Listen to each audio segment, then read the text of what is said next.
Olá! Hoje a gente vai mergulhar numa história que parece ficção, mas é totalmente real. É a jornada de um livro que atravessou milênios, impérios, revoluções para chegar até nós. Pois é, essa é a pergunta de 1 milhão, né? Pensa bem, como é que um conjunto de textos escrito há mais de 2 mil anos, em materiais super frágeis, sobreviveu a tudo? Guerras, civilizações que desapareceram, o próprio tempo. E mesmo assim, ele está aqui. Bora entender essa história. Para a gente entender essa jornada, nosso roteiro vai ser o seguinte: primeiro, as línguas originais. Depois, a arte dos manuscritos. Em seguida, a missão de traduzir o texto. Aí a gente vê as versões que fizeram história e, por fim, como o livro chegou às nossas mãos hoje em dia. Bom, tudo começa na base, né? Nos tijolinhos que construíram o texto, as línguas originais. E não foi uma língua só não, hein? Foram 3 idiomas bem antigos, cada um com suas particularidades.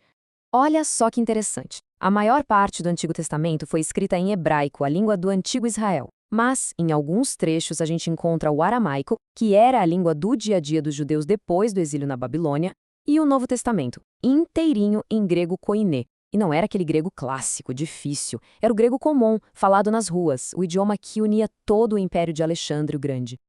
Agora, se prepara para ver um desafio de verdade. O hebraico antigo era escrito só com consoantes. Imagina só, tipo ler PLVR. Como saber se a palavra, a pronúncia dependia totalmente da tradição oral, passada de geração em geração? Foi só lá pelo século VI depois de Cristo que um grupo de sábios judeus, os massoretas, tiveram uma ideia genial.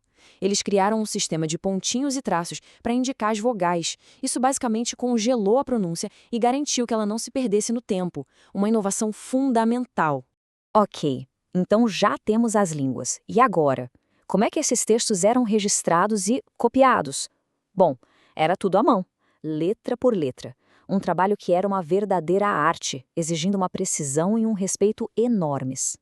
E o papel da época também foi evoluindo, claro. Tudo começou com o papiro lá no Egito. Depois surgiu o pergaminho, feito de pele de animal, que era bem mais resistente. E aí veio a grande virada, o códice. Em vez de rolos gigantes e difíceis de manusear, alguém teve a ideia de juntar as folhas de pergaminho, criando o formato de livro, exatamente como a gente conhece hoje. Foi uma revolução na praticidade. E o processo de cópia? Olha, era algo de outro mundo. Os escribas tinham regras extremamente rigorosas. Pensa nisso. Era proibido escrever uma única palavra de memória. Tinha que ler e copiar. Cada palavra precisava ser dita em voz alta antes de ir para o pergaminho. E, num ato de reverência total, eles limpavam a pena toda vez que iam escrever o nome de Deus. Se errasse uma letrinha numa folha, a folha inteira era descartada. 3 erros no rolo, o rolo inteiro ia para o lixo. A precisão era absoluta. Mas aí fica a pergunta, né? Cadê os originais? Os textos escritos pelos próprios autores. A verdade é que nenhum deles sobreviveu. E por 2 motivos principais. Primeiro, por respeito.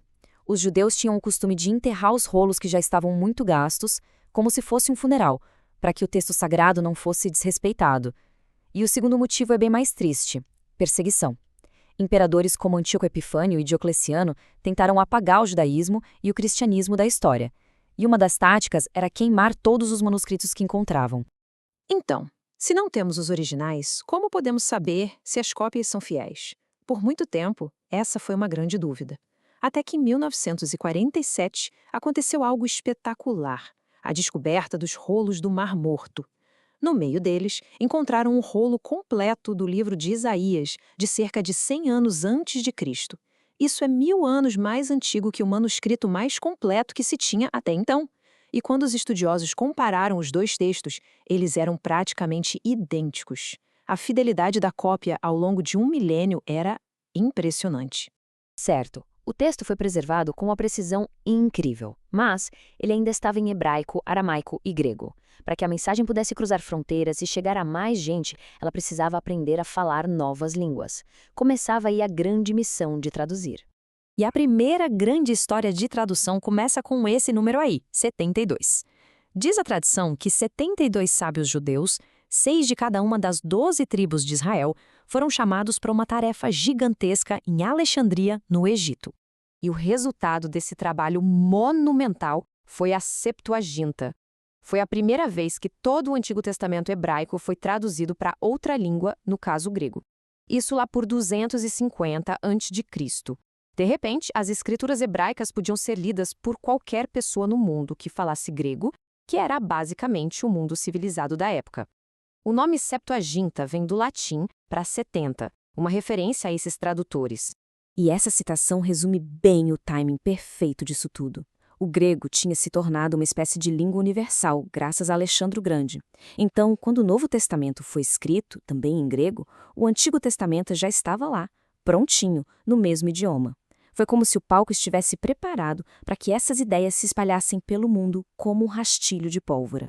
Mas a Septuaginta foi só o pontapé inicial. Depois dela vieram outras traduções, e essas não só levaram o texto a mais gente, como literalmente ajudaram a moldar o mundo, as línguas e as nações que a gente conhece. E se a gente for falar de traduções influentes, a Vulgata é a campeã. Foi uma tradução da Bíblia inteira para o latim, a língua do Império Romano, feita por Jerônimo. Essa versão se tornou a Bíblia oficial da Europa por mais de 1000 anos. E tem um detalhe histórico sensacional. Foi a Vulgata que Gutenberg usou para imprimir o primeiro livro da história com a sua invenção. Pensa no impacto disso. Depois, a história foi marcada por heróis, tradutores que muitas vezes arriscaram a própria vida para que pessoas comuns pudessem ler o texto na sua própria língua. Gente como John Wycliffe e William Tyndale, na Inglaterra, o Martinho Lutero, na Alemanha, cuja tradução foi tão importante que ajudou a padronizar a língua alemã moderna, e, claro, para nós, João Ferreira de Almeida, que fez a primeira grande tradução para o nosso português. E assim a gente chega ao livro como ele está hoje, nas nossas mãos. Mas olha, várias coisas que parecem super normais pra gente, na verdade, são invenções bem mais recentes do que se imagina. Dá uma olhada nessa comparação. Os textos antigos eram um blocão de letras, tudo junto, sem espaço entre as palavras, sem pontuação, sem nada. E o mais chocante, sem capítulos nem versículos. Imagina tentar achar uma passagem específica? Pois é, essa divisão que a gente usa hoje, que facilita tanto a vida, só foi adicionada bem mais tarde, lá pelo século XVI. E aquela missão de traduzir que começou lá atrás, ela nunca mais parou. Olha esse número. Até 1984, a Bíblia, ou pelo menos partes dela, já tinha sido traduzida para quase 1.800 línguas e dialetos.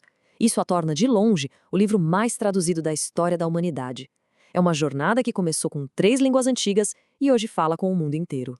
E assim a gente fecha esse percurso incrível, da pena do escriba, à prensa de Gutenberg, dos rolos de papiro até a tela do celular. A sobrevivência desse livro, contra todas as probabilidades, é uma história fascinante por si só. A grande reflexão que fica é: o que essa jornada de milênios, essa resiliência toda, nos diz sobre a importância do texto e da mensagem que ele carrega? Fica aí a pergunta para a gente pensar.